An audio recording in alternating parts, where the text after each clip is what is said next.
34번입니다. 34번은 부동산 관리 방식을 묻고 있습니다. 우리가 보통 관리 그러면은 보이개하는 활동이다 이렇게 이해하시면 되죠.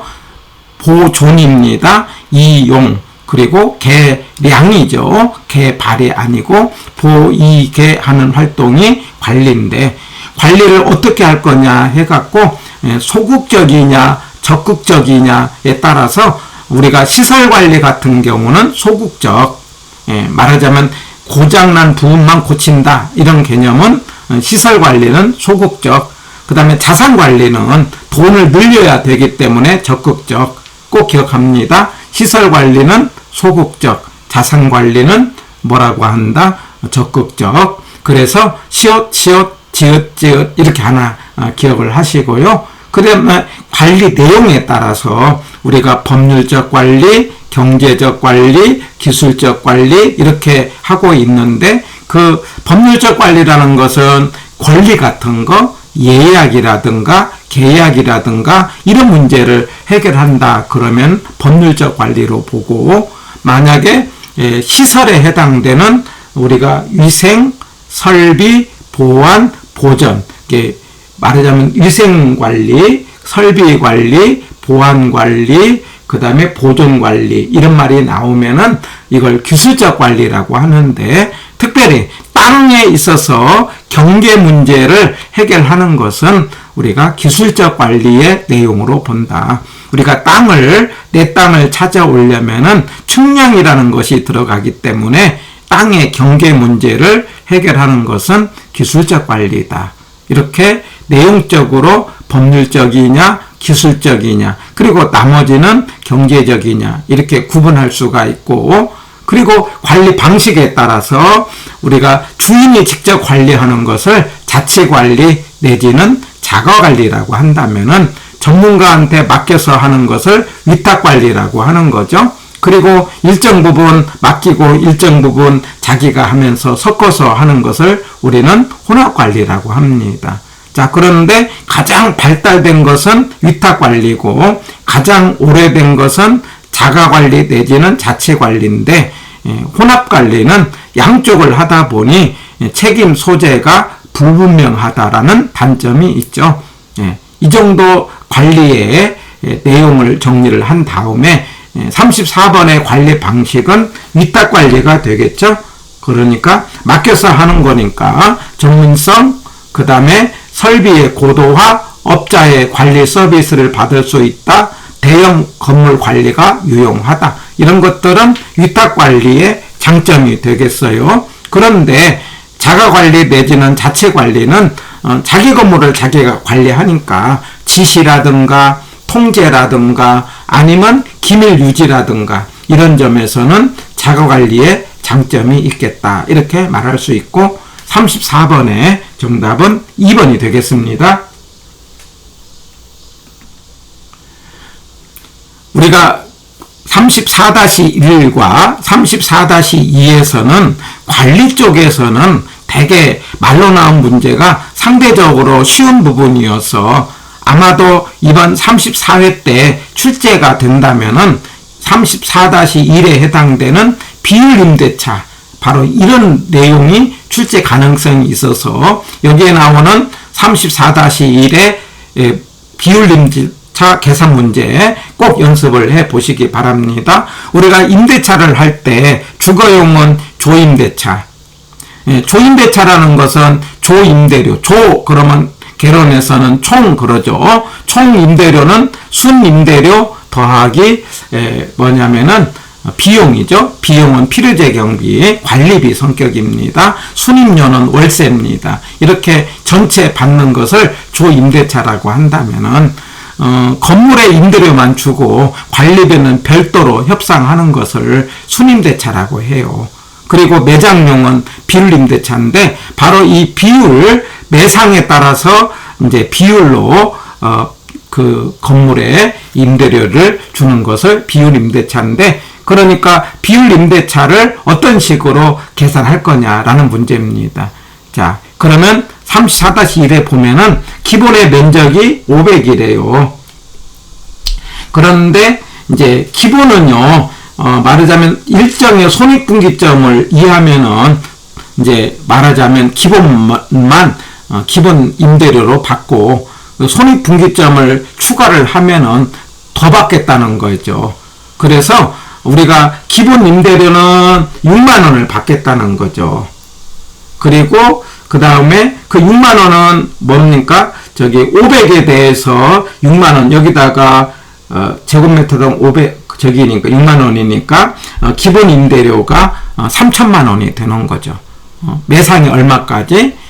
우리가 여기 5천만 원까지는 손익분기점 5천만 원까지는 3천만 원으로 기본으로 받겠다 이 말이죠. 그런데 5천만 원을 초과하면은 그 초과된 부분에 대해서 10%만큼의 추가 임대료를 받는데, 그런데 그러면 이제 여기 매상을 알아야 되잖아요. 근데 매상은 제곱미터당 20만 원이 나온대요. 그러면 매상이 1억 원이거든요.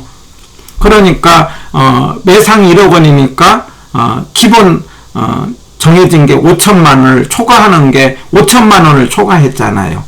그러면 그 5천만 원에 대해서 10%에 해당되는 500만 원이 추가 임대료로 하겠다라는 거죠. 그러니까 기본 3천에다가 500을 더해서 3,500이 정답이다. 이렇게 하는 겁니다. 그래서 그렇게 어려운 거 아니니까 34-2를 통해서 기본 임대료 더하기 추가 임대료.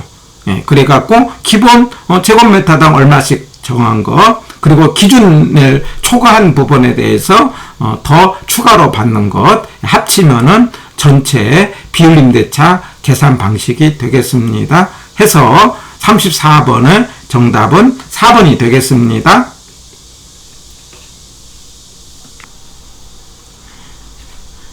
34-1에서는요, 기본 임대료 더하기 추가 임대료 해갖고 임대료를 계산하는 문제가 나왔는데, 34-2에서는요, 이걸 약간 바꾸어서, 임대료를 주었어요. 그러니까 5,500으로 임대료를 주었습니다.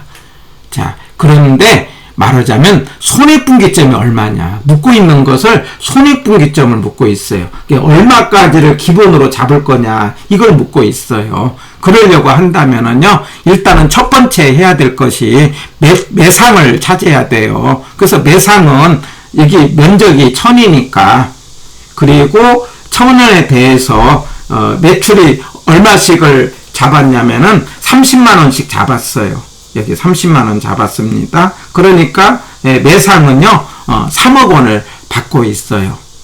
근데 이제 3억 원 중에서 말하자면 기본 임대료를 5만 원씩을 하겠다는 거예요. 제곱에 대해서. 그러면 1000에 대해서 500이니까 기본적인 임대료가 5천만 원이잖아요. 여기 5천만 원. 그러니까 5천만 원을 기본으로 잡고 5천만 원을 넘어서면은 추가로 받는데, 근데 우리가 임대료를 5,500을 받았잖아요. 그러면 추가로 받은 돈이 얼마가 됩니까? 500이 되는 거죠. 이게 500이 되죠. 그러면 500은 말하자면은 얼마의 매출액에서 5%를 해갖고 500이냐 이 말이죠. 그러면 이게 임대료가 500이 되려면은 매상이 1억 원이 돼야 돼요. 그러니까 500 나누기 0.05 하면 1억이 돼야 돼요. 그러니까 추가로 1억 원이 넘어서서 500을 받았다는 거예요. 그런데 전체 매출액이 3억 원이니까 말하면 초과한 부분 1억이니까 손익분기점은 2억이다 이렇게 하자는 겁니다. 약간 바꾸어서 난이도를 높여서 묻고 있습니다. 해갖고 정답은 5번이 되겠는데, 다시 한번 생각해 봅니다. 자, 우리 기본 임대료 더하기 추가 임대료인데, 그런데 기본 임대료는 5천만 원이다. 예, 말하자면 5만 원씩 5천씩 해갖고, 그런데 내가 받은 돈이 5,500이 됐다. 그러면 추가로 받은 돈이 500이다. 근데 500은 5%로 계산해서 500이 나오려면은 말하면 추가의 매출액이 1억 원이 나와야 된다. 그러면 1억 원이 전체 매출액은 3억 원이니까 1억 원이 추가로 되려면은 기준은 얼마로 돼야 될 거냐? 2억 원이 돼야 된다는 것. 해갖고 약간 난이도가 높은 거니까 바로 이 순서대로 차근차근히 생각을 하시면서 기본 임대료 더하기 추가 임대료 해갖고 먼저 기본 임대료 정하고 두 번째 매출액을 정하고 그 차이에서 추가 임대료를 계산을 하는데 추가가 500이니까 500은 매상이 1억이 되었다.